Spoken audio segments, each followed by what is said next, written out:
गोवर्धन में श्रीनाथ जी का दर्शन करने गए। एक तो अल्हड़ वेश में रहते थे, ऊपर से इनके किसी कारण से इनको मंदिर में नहीं घुसने दिया, और जैसे ये मंदिर में घुसने लगे तो लोगों ने इनको धक्का दे दिया। कहां घुसे चले जा रहे हो, यहां पर विजातियों का प्रवेश नहीं है और तुम्हारे जैसों का तो बिल्कुल प्रवेश नहीं है।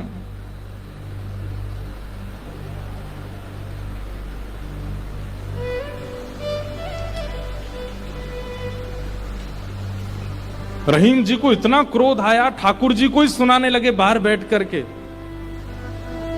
बोले आप कैसे परमात्मा हो, कैसे स्वामी हो, कैसे भगवान हो? इतनी दूर से मैं चल करके आया और आप मुझे दर्शन नहीं दे रहे हो, लोगों के द्वारा मुझे बाहर करवा रहे हो। इतने क्रोध में आ गए श्री रहीम जी। ठाकुर जी भीतर खड़े खड़े उनको पसीना आने लगा, बाहर खड़े खड़े रहीम जी गुस्सा कर रहे हैं। गुसाई जी भोग लेकर के गए, पर्दा जैसे किया, ठाकुर जी बोले हमको नहीं पाना। ठाकुर जी कुछ और बना के ले आऊं, ठाकुर जी बोले हमको वो भी नहीं पाना। गुसाई जी को लगा ठाकुर जी बहुत नाराज हैं, 56 भोग बनाओ। 56 भोग लेकर के गए, ठाकुर जी बोले बिल्कुल नहीं पाना, हमारा मन नहीं है। स्पष्ट ठाकुर जी बता भी नहीं रहे कि बात क्या है, लेकिन जो जो गुसाई जी प्रस्तुत कर रहे हैं सबके लिए मना करते जा रहे, मुझे नहीं पाना। अंत में गुसाई जी ने कहा, बोले जय जय, कोई अपराध बना हमसे? ठाकुर जी मुंह फुला के बैठे हैं, कुछ नहीं बोले। बोले मैं क्यों बताऊं? गुसाई जी समझ गए, बोले कि ओहो कोई अपराध ही बना है। तुरंत सबको बुलाया, बोले भैया आज किसी का अपमान किया, किसी का अपराध किया, कुछ हुआ था क्या दिन भर में? तब द्वारपालों ने बताया, बोले महाराज आज एक आया था, वो विजातीय था, उसके वस्त्र भी अच्छे नहीं थे, वो देखने में भी अजीब सा लगा, हमको लगा मंदिर में जाके उपद्रव करेगा, इसलिए हमने घुसने नहीं दिया, हमने उसको निकाल दिया। गुसाई जी समझ गए, बोले ओहो उसी के लिए ठाकुर जी ऐसे हो रहे हैं। वो निश्चित ही ठाकुर जी का कोई परम भक्त है और उसको ठाकुर जी, वो ठाकुर जी का दर्शन करने नहीं आया था, ठाकुर जी ने उसको देखने के लिए बुलाया था, ठाकुर जी देखना चाहते थे और तुमने उसको यहां से बाहर कर दिया। अब एक काम करो, बोले क्या? सुंदर प्रसाद बनाओ, प्रसाद बना करके सिद्ध करके, वो यहीं कहीं बैठे होंगे, ज्यादा दूर गए नहीं होंगे, उनको लेके आओ। मंदिर में प्रसाद सिद्ध हो रहा था रहीम जी को प्रसन्न करने के लिए, लेकिन ठाकुर जी इतने व्याकुल हो गए, बोले अभी तो चूल्हा जलाएंगे, कढ़ाई धरेंगे, तब कुछ बनाएंगे, तब तक रहीम जी वृंदावन पहुंच जाएंगे। इतने में ठाकुर जी ने क्या किया, ठाकुर जी के सामने जो सोने की थाल में प्रसाद रखा था, ठाकुर जी ने वो थाल उठाया बड़ा सा और अपने कंधे पर रखा, खुद ही चले गए, स्वयं ही चले गए। यहां रहीम जी गोविंद कुंड पर बैठे थे, खूब गुस्सा हो रहे थे, ठाकुर जी को भली बुरी सुना रहे थे। लेकिन जैसे ही देखा गिरिराज पर्वत से उतरते हुए श्याम सुंदर आ रहे हैं, और झांकी कैसी है, कटिकाचनी पहनी है, मोरपिच्छ पहना है, जो स्वरूप ठाकुर जी का ऐसा रहता है, हाथ में वंशी लेकर के, और ठाकुर जी यहाँ कंधे पर विशाल थाल लेकर के ऐसे उसको संभालते हुए ठाकुर जी आ रहे हैं। आहा, रहीम जी के लिए रहीम दास जी ने उसी समय ठाकुर जी की छवि का वर्णन किया, बहुत सुंदर। क्या वर्णन करते हैं, कैसे लग रहे हैं श्याम सुंदर? आहा,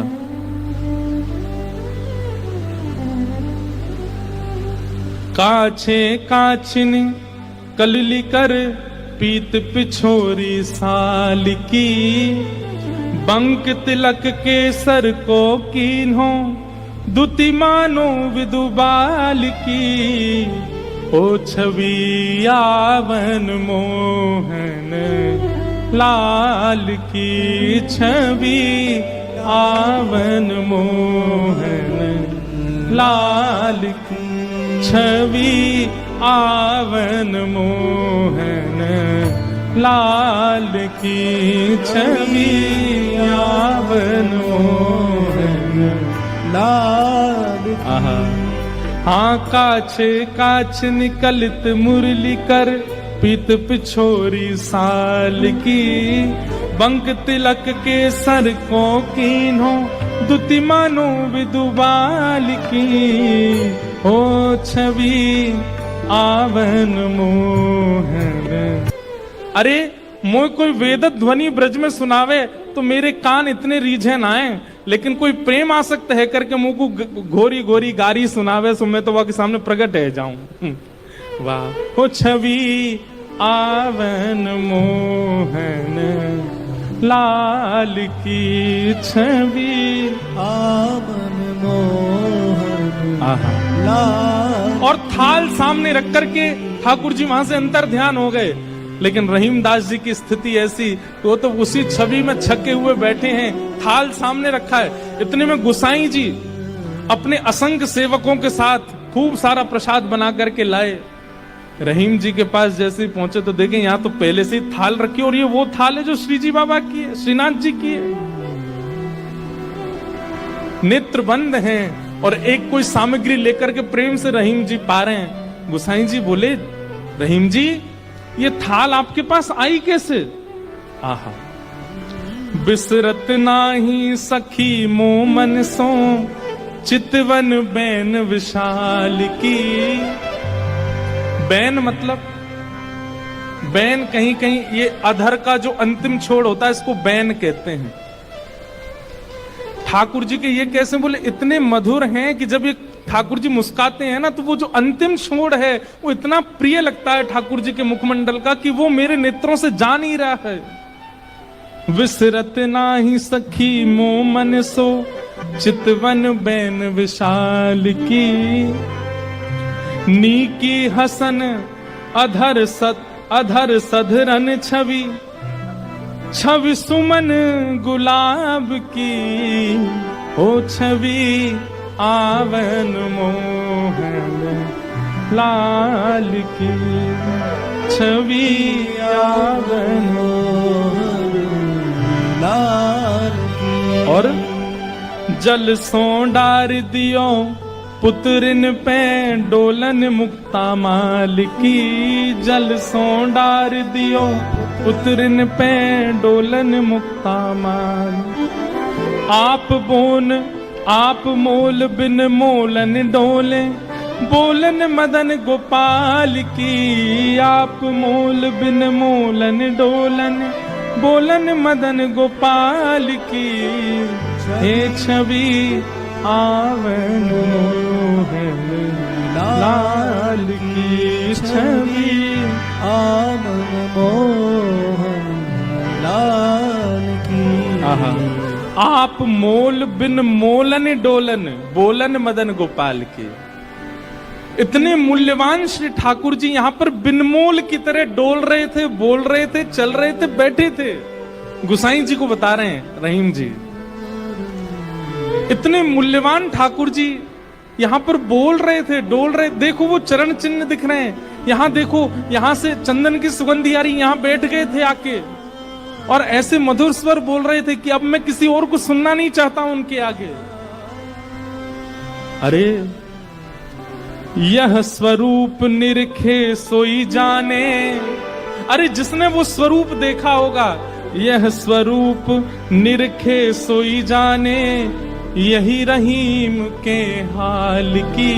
स्वरूप निरखे सोई जाने, यही रहीम के हाल की, हो छवि आवन मोहन लाल की, छवि आवन मोहन लाल की। वहां रहीम जी के नेत्र सजल हैं और यहाँ गुसाई जी के सुनते सुनते नेत्र सजल हो गए। वाह ठाकुर जी, आपकी लीला। यहां हम इतनी सामग्री सिद्ध कर रहे थे रसोई में, लेकिन आपसे इतनी प्रतीक्षा भी नहीं हुई, आप अपनी थाल लेकर के आ गए और ऐसी लीला करके गए रहीम दास जी के पास आकर के। ऐसे हमारे ठाकुर जी। वृंदावन धर्म, अर्थ, काम और मोक्ष सबसे परे है। वृंदावन के लिए तो केवल प्रेम जागृत हो जाए चित्त में, अत्यंत प्रेमी हो जाओ आप, और वो प्रेम ऐसा छकेगा। आप प्रेमी हो गए, इसका प्रमाण क्या है? अरे श्याम वर्ण की कोई वस्तु कहीं दिख जाएगी, ऐसा लगने लगेगा ये कितने सौभाग्यशाली कि इनका श्याम वर्ण है, कृष्ण ने अपना वर्ण दे दिया है। किसी में दोष नहीं दिखेगा, सब में गुण दिखने लग जाएगा। मौन रहने का मन करने लगेगा। जब जब कृष्ण नाम ध्वनि होगी, ताल कैसी, स्वर कैसा, राग कैसा, उस पर ध्यान नहीं जाएगा, बस नृत्य करने का मन करेगा। वाणी गदगद हो जाएगी, सुनते सुनते कथा नेत्र सजल हो जाएंगे।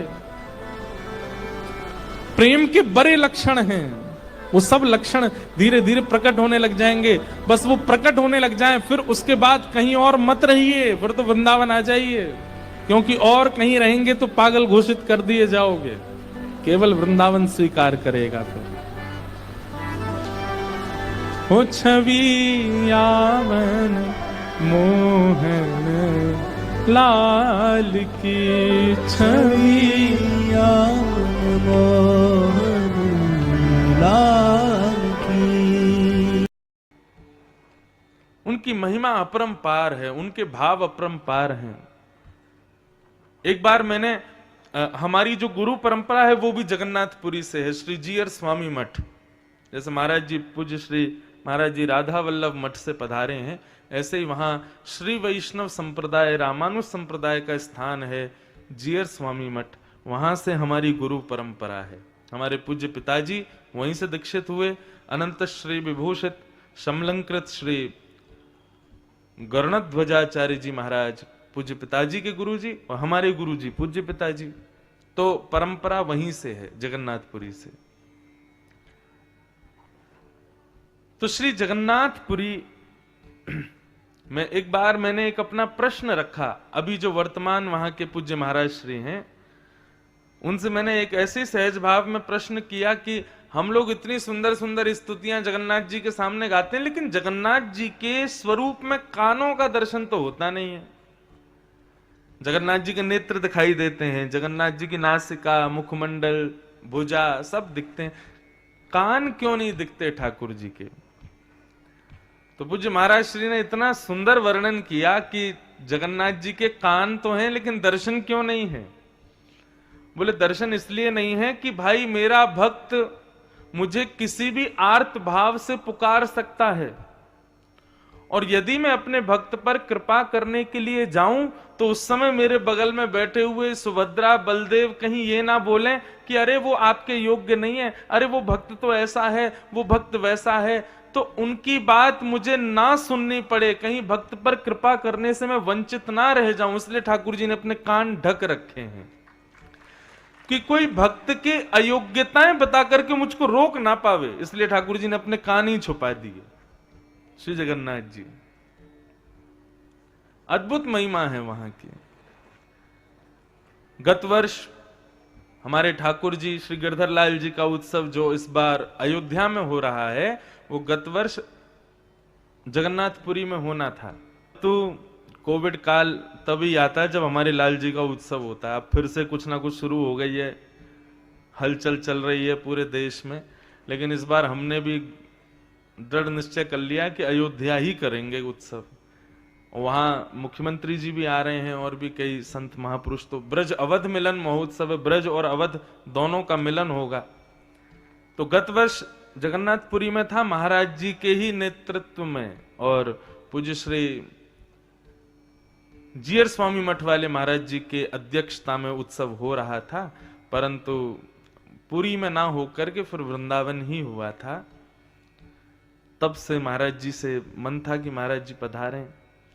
सबसे बड़ा सुख महाराज जी से संबंध का यह है, आपके यहां से जैसा जगन्नाथ जी का दर्शन होता है वैसा दर्शन पूरे जगन्नाथपुरी में से कहीं से नहीं होता, क्योंकि श्री जगन्नाथ जी का जो मुख्य द्वार है बिल्कुल ठीक उसके सामने राधा वल्लभ मठ है।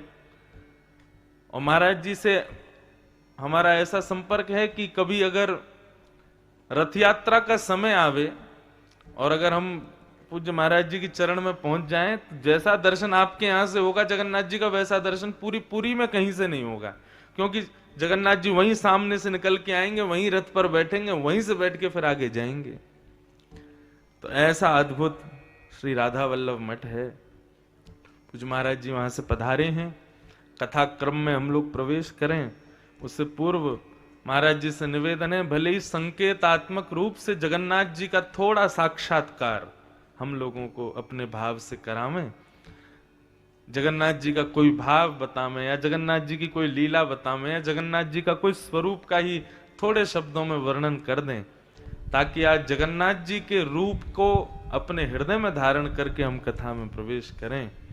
महाराज जी पधारें, आपको भी फिर निकलना है, तो भाव है कि आप श्री अपने भाव कुछ कह दें, श्री जगन्नाथ जी को यहाँ विराजमान करा दें, फिर हम कथा में प्रवेश करेंगे। पूज्य महाराज जी के श्री चरणों में बारंबार प्रणाम। श्री जगन्नाथ जगन्नाथ जगन्नाथ रक्षमाम, महाबाहो महाबाहो महाबाहो पाहि माम। जय जगन्नाथ।